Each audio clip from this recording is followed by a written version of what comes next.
奴才自幼在明珠谷生活，同朱慈轩、李易欢这些反贼一同长大，多少是有些情谊的。但是这些情谊，跟奴才所背负的国家大义来说，根本不值一提。很好。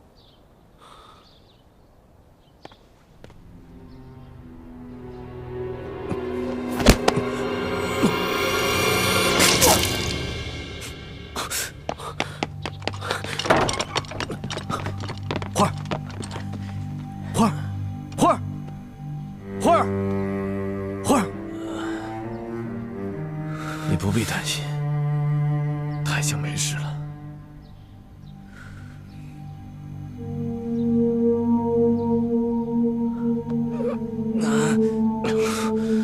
这就是那罪证。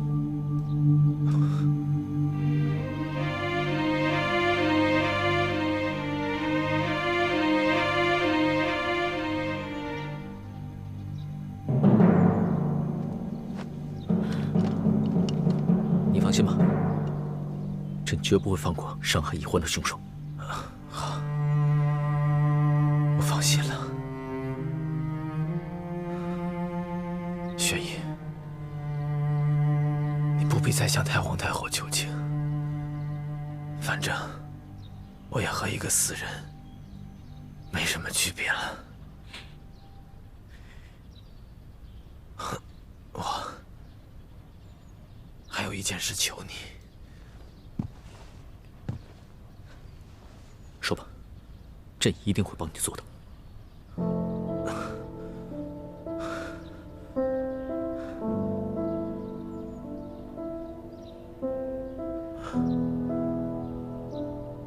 等他醒来，永远不要告诉他，是我救了他。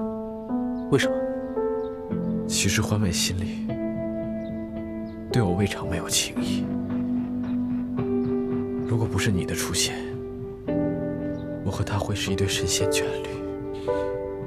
不过，既然他最终选择的人是你，我又何必让他难过，让他纠结？你现在明白了，我不仅才智不输于你，我对易欢的爱更远胜于你。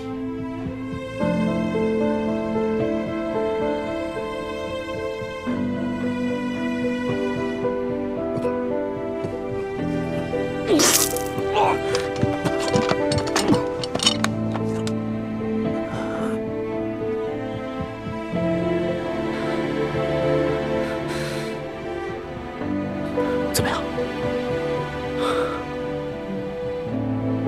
他已经内力全无，变成一个废人了。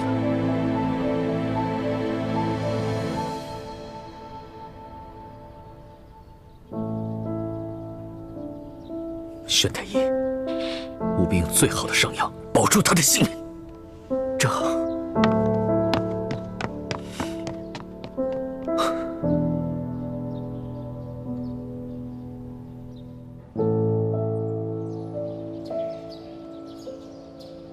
这朱慈轩肯舍命救着李玉欢，那是他们自己的情分，可不是看在你皇上的恩情上。于公于私，于情于理，他们都是皇上不共戴天的敌人呢。皇上，你却心软了。皇祖母，孙儿不是心软，孙儿就是觉得吧，眼下朱慈轩已经是一个废人，这杀与不杀，都已经无碍大局了。我们可以像捐进鳌拜一样，把他给捐进起来。只要他不死，这朱明联盟的人就不敢轻举妄动，也就不会轻易闹事了呀。哀家跟皇上想的不同，他是前明最后一个太子，只要他还活着，哪怕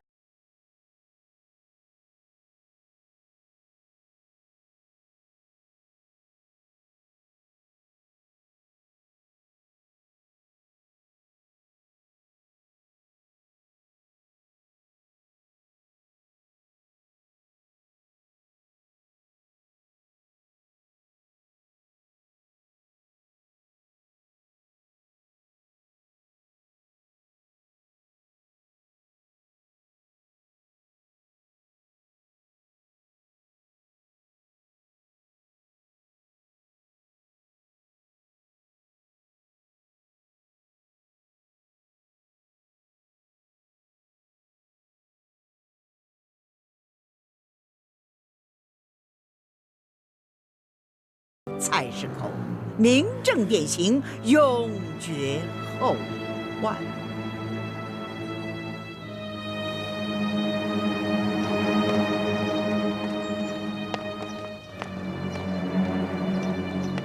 皇上，这朱思轩要是死了，只怕易欢姑娘永远都不会原谅皇上。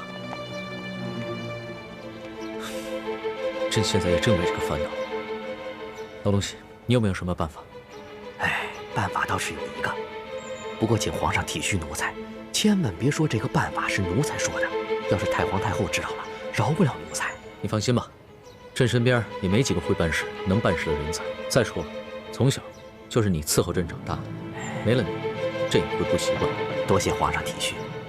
其实奴才这个办法挺简单的，4个字：李代桃僵。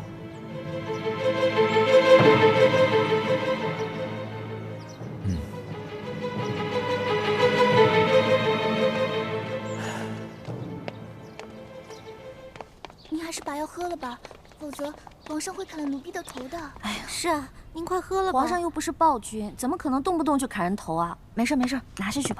皇儿，这句话说得好，朕喜欢听。皇上吉祥。把药给我，你们都退下吧。是。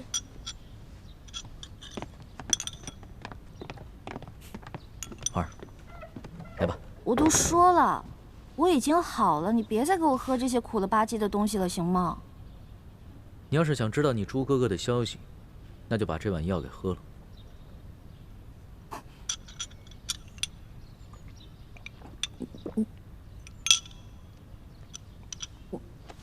你是不是给我带来什么好消息了？也不算是什么好消息，太皇太后不肯赦免朱思轩。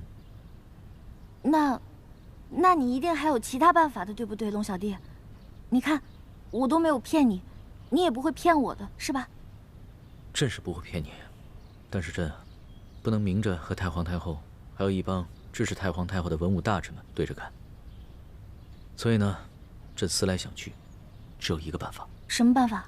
找一个死囚，易容成朱思轩，把他送到菜市口，明正典刑。这样的话，朕就可以塞住太皇太后还有重臣的口。朕在暗中找个机会，把真的朱思轩给放了。谢谢你，龙小弟，你果然是言而有信的好皇帝。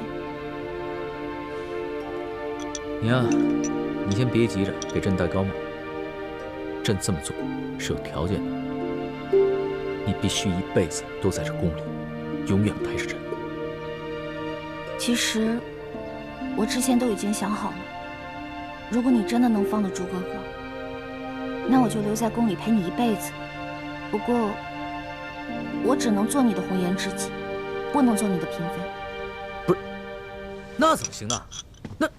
那朕每日放一盘烤鸭在你面前，只许你看，不许你吃，那算什么呀？龙小弟，我心里怎么想的，难道你不明白吗？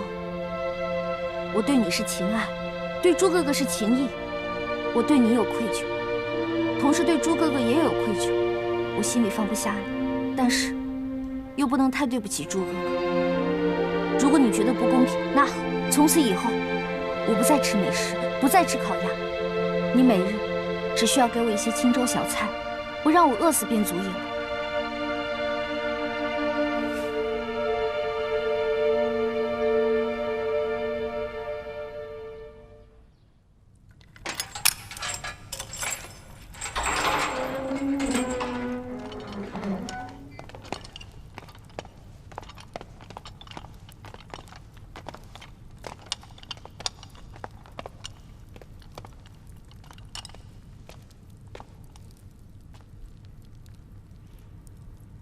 为什么还给他带着镣铐？还不赶紧去了！这。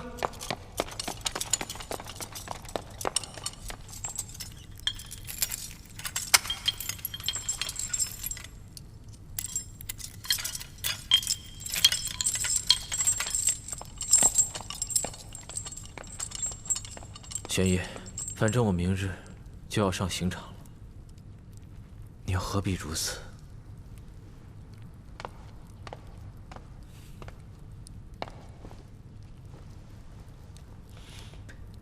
朱思轩，你我虽是不共戴天的仇敌，又是情敌，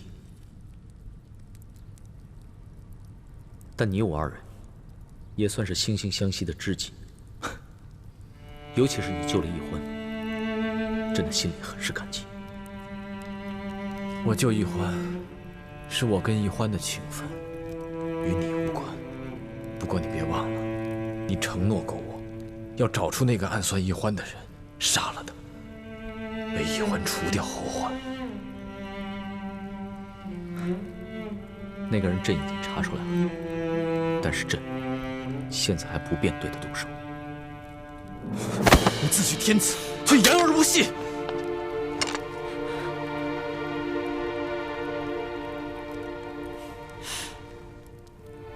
那个人就和阿碧琪和隆德多他们一样，朕早晚处置。但是不能操之过急，朕得先解决你们朱明联盟，平定三藩，收复台湾，朕才能腾出手来治内。朱思轩，你也曾从小学习为军之道，你应该能理解朕的策略。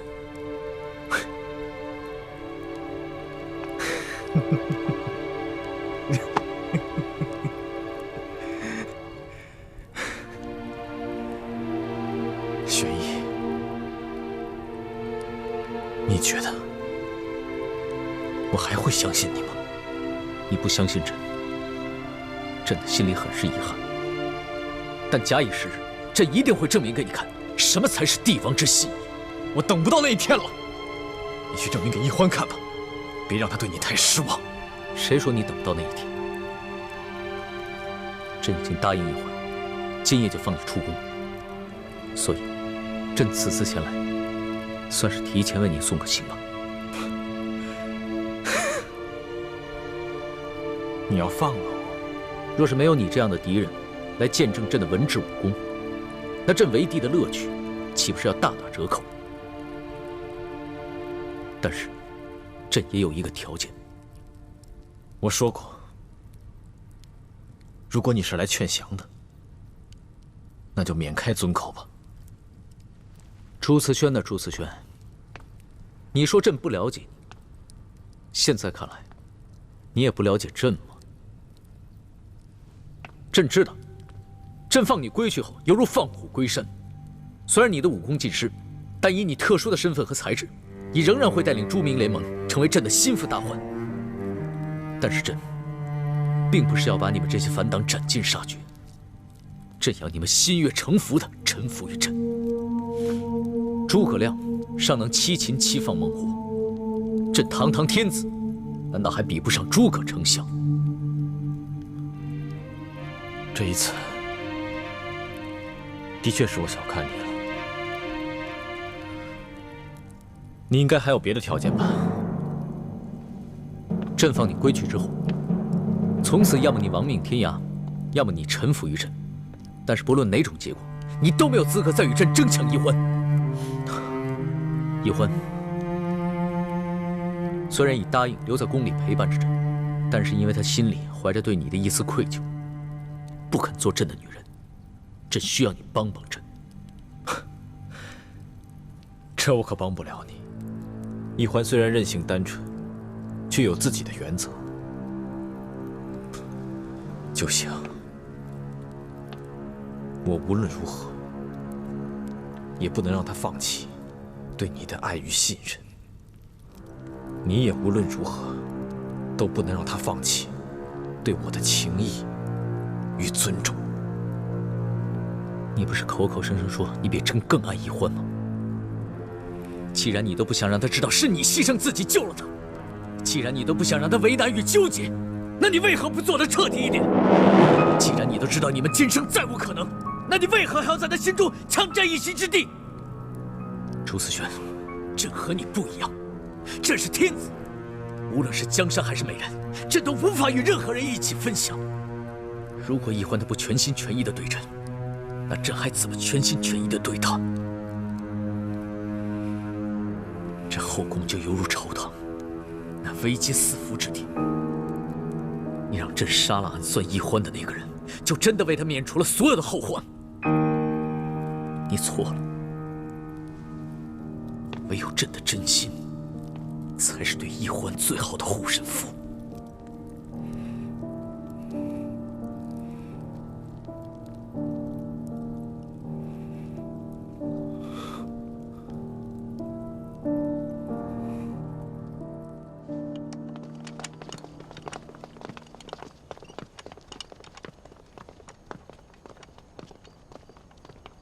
花儿，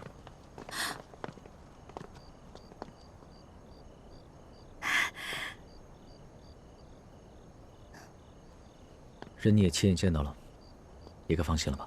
龙小弟，能不能让我单独跟我的猪哥哥说几句话呀？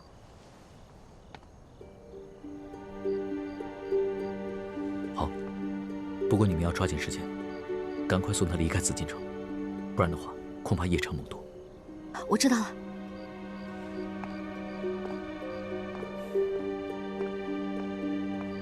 去吧。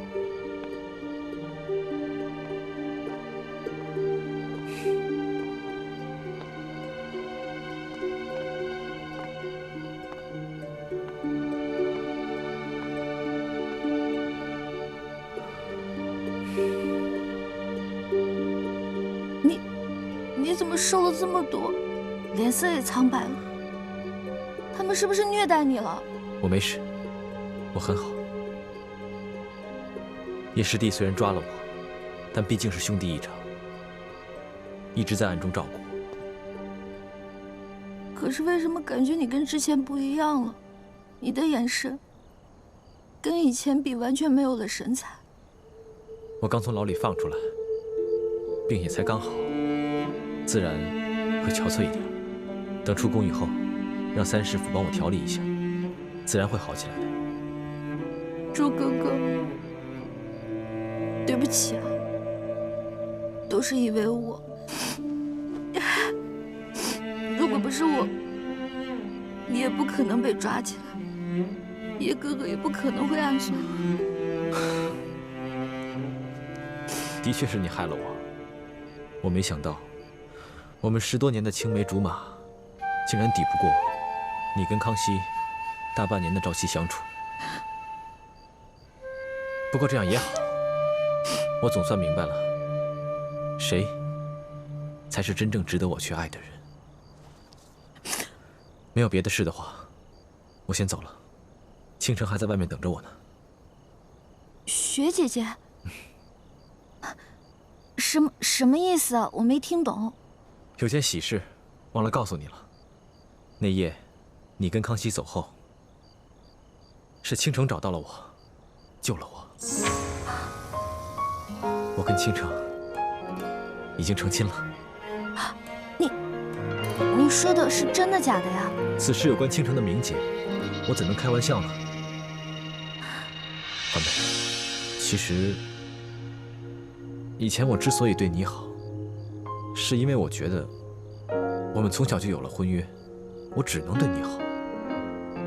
哪怕我觉得倾城才貌双全，温柔体贴，更让我心动，我也只能把这份感情放在心里，从来没有说破过。直到那天晚上，你在婚礼上逃了婚，这反倒给了我和倾城一个难得的机会。我和倾城都很感谢你。猪哥哥，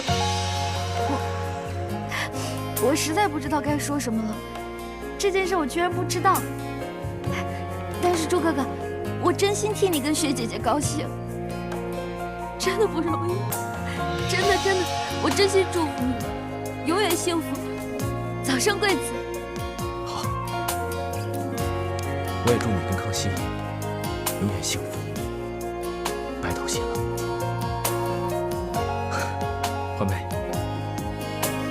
你不妨跟倾城比一比，看谁生的孩子多，谁才是一个称职的女亲。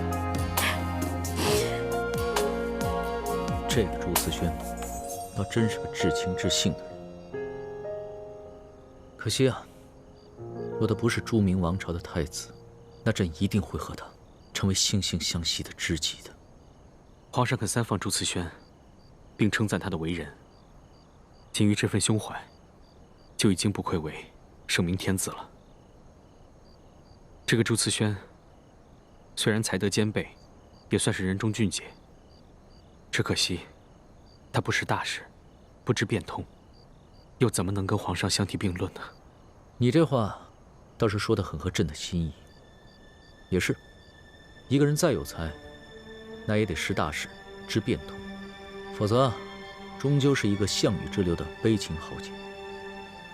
徒让后人传唱于兮于兮，图奈我何？朱哥哥，你别看龙小弟后宫佳丽3000，但是真正爱他的没有几个人，所以我想陪着他，监督他，让他做一个好皇帝。但是嫔妃，我可能做不了。为什么？我和倾城成了亲，倾城才是名副其实的太子妃。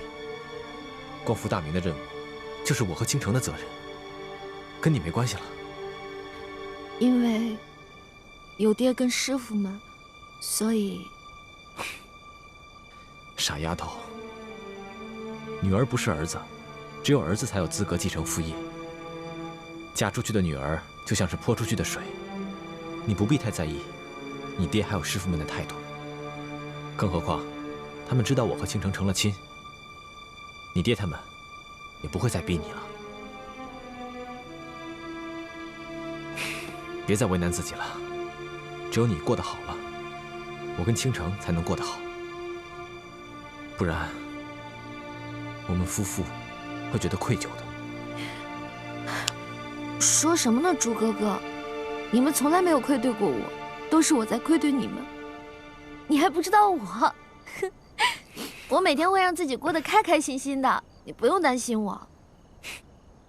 那就好。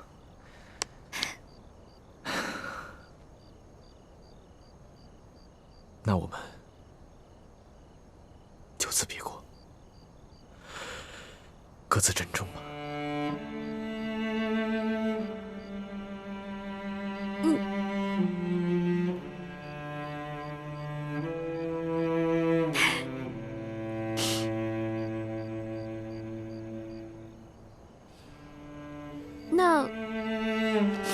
那我送你吧。不用了。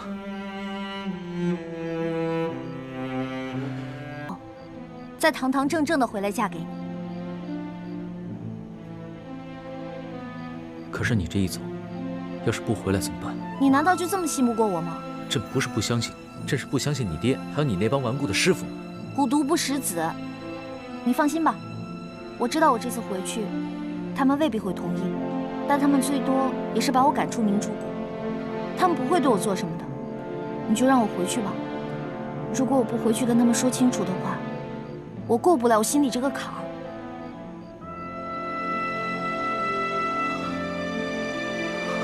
既然朱哥哥你都敢放，为什么不敢放我？已经决定赌了，何不赌一把大的？好，那朕就跟你赌一把大。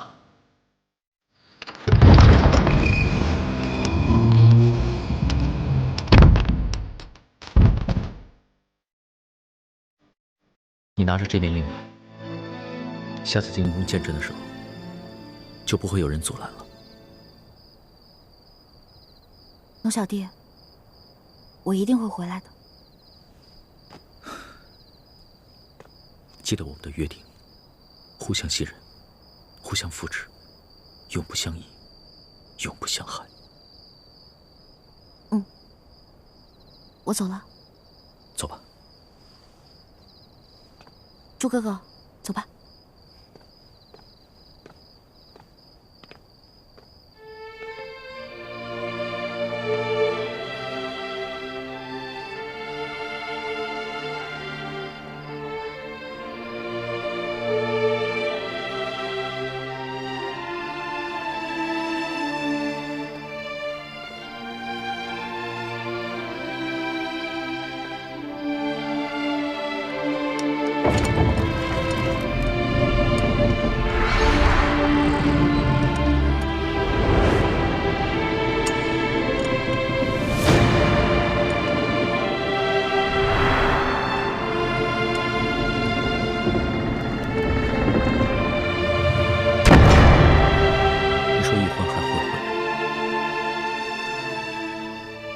皇上，以奴才对奕欢的了解，他一定会回来的。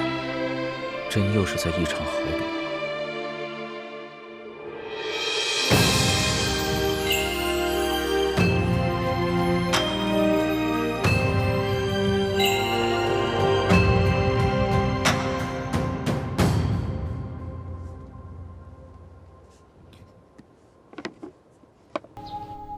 什么？皇上罢朝了？是啊，太皇太后，已经3日了。自从皇上亲政以来，还从未如此荒废过朝政。这3日，皇上不仅不上朝，还把自己关在乾清宫中，谁也不许进去，谁也不肯见。想不到，哀家最担心之事，还是发生了。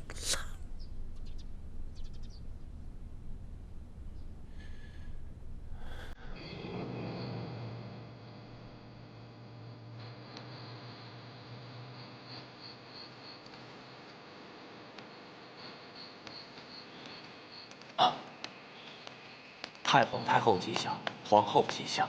太皇太后吉祥。皇上怎么样？皇上，他把自己关在宫里面，谁也不让进，谁也不肯见呢。你慢着点儿。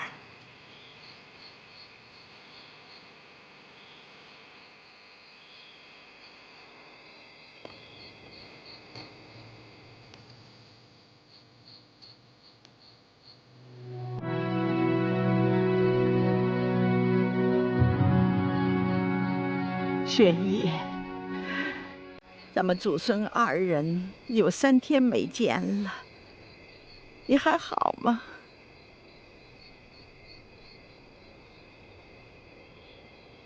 皇上，能不能开开门，咱们祖孙俩说说话？既然你不开门，那就隔着门说2句，可以吗？爵爷呀，你现在这个样子，让祖母不得不想起你那皇爷爷。记得那是崇德6年9月13日，你皇爷爷镇守嵩山呢，指挥8旗子弟浴血奋战呢。不料忽得听闻，哀家的姐姐海兰珠病倒了，她竟然不顾一切，要返京。这一路上不休不眠呐，真是日夜兼程啊！终于在第5日，他终于赶到了京城，可是却没有见到海兰珠。他心情大痛啊，又是不食不眠呐，昏迷不醒啊。虽然被太医救起，可是他言语混乱，形同疯癫。就这样，不久抛下了祖母和你那可怜的6岁的阿妈一走了之。你听得明白？玄烨呀，那还是大清出兵的时候，朝野上下呀是危急四伏。祖母啊，为了你的皇阿玛，为了大清朝，我耗尽了我的全力，好不容易把你的皇阿玛养大成人，又扶上了龙椅，可是他又像你的皇爷爷，为了一个董鄂妃，一言难尽呐。祖母说不下去了，他仅仅24岁呀，又抛下了祖母和不到8岁的你一走了之。皇祖母青年丧中年丧子，你说我苦不苦啊？尽管这样，我还是满腔热忱的。为了你，为了大清朝，我用心把你养大。雪姨呀，你已经亲政了，这龙椅已经坐稳了。可是你为什么还要步他们的后尘呢？凤祖母知道，爱新觉罗家族的男人们是有情有义，可是太痴情了。你要知道，你是一国之君呐！你要为你的臣民，为了你的大清朝去着想啊，皇上。你如今连个子嗣都没有，难道从今往后，我们祖孙两个让后人去唾骂我们作为千秋罪人吗？皇上，请开门吧，皇上，皇上，雪姨。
更衣，上朝。吾皇万岁万岁万岁！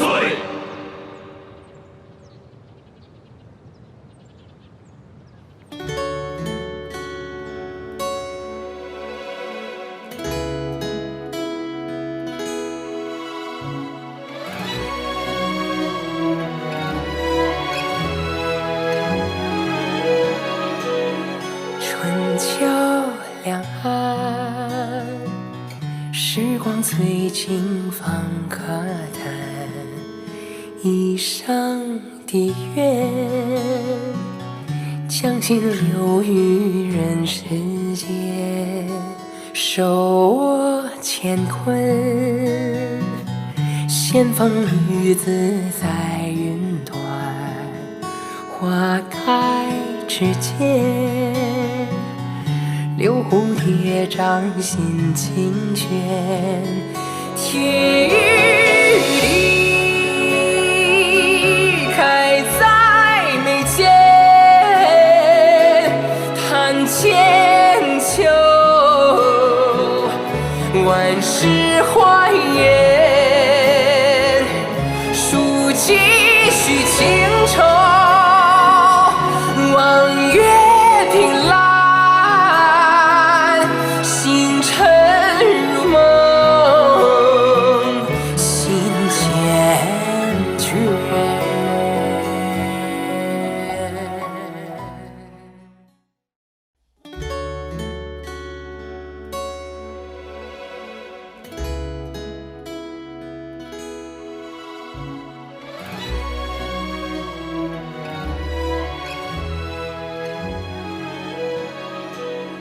春秋两岸，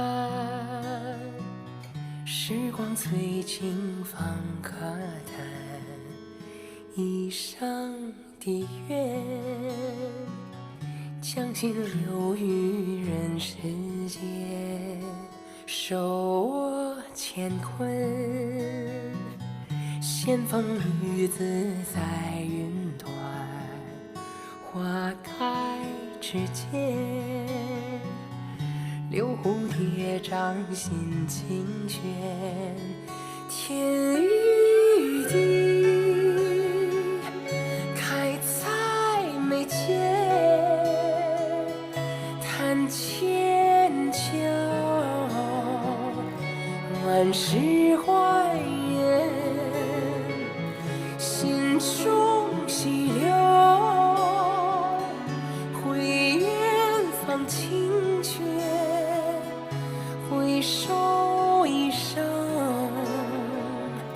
路漫漫，